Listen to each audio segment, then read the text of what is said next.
leerlu incha allah soo jaaree foofu rek da nga mën a jokkoo ak sa mbokk sa xarit Seydina Ousmane Sorong taalibe Cheikh Saliou Mbacké fii si studio Ndem si yàlla Baye Diop. mbokk yi tey danañ waxtaan ne ni mooy wàllum jabet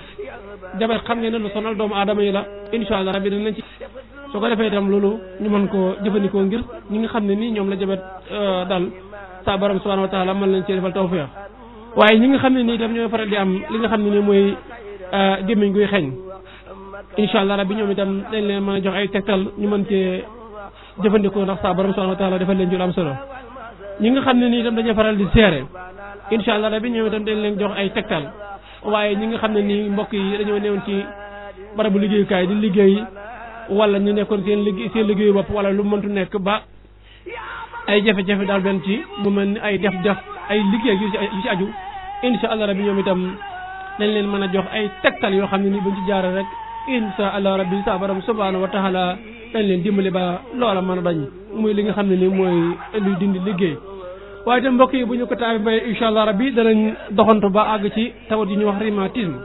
xam nga nekk na tawat ju doy waar lool waaye ju solo lool ñi nga xam ne ni ñooy doomu aadama yi ñoom itam dañ leen jox ay tegtal yoo xam ne ni incha allah rabbi suñ ko jëfandikoo danañ mën a am ak li nga xam ne mooy tane incha allah rabbi waaye itam ku wax loolu wax li nga xam ne ni mooy biir buy métti incha allah bëri na ñoo xam ne da leen di sonal benn muy góor wala muy jigéen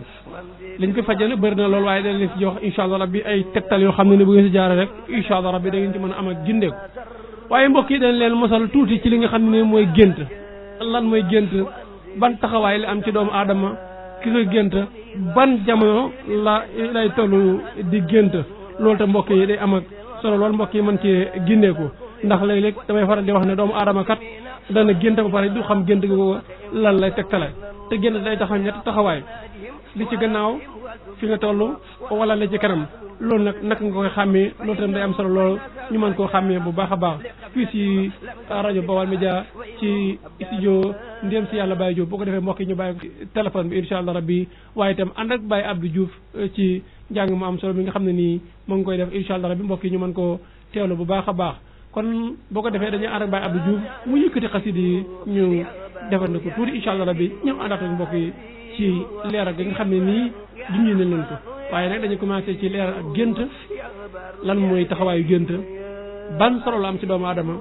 soo ko defee nag ñu ñëw ubbi téléphone bi waaye ni ñu ubbi téléphone bi itam danañ mën a ànd ak yéen ci leeral gi nga xam ne ni moom lañ la bëgg a leeral waaye mbokk yi incha allah rabbi dana am beneen poñ boo xam ne nii danañ ko sof ci waxtaan wi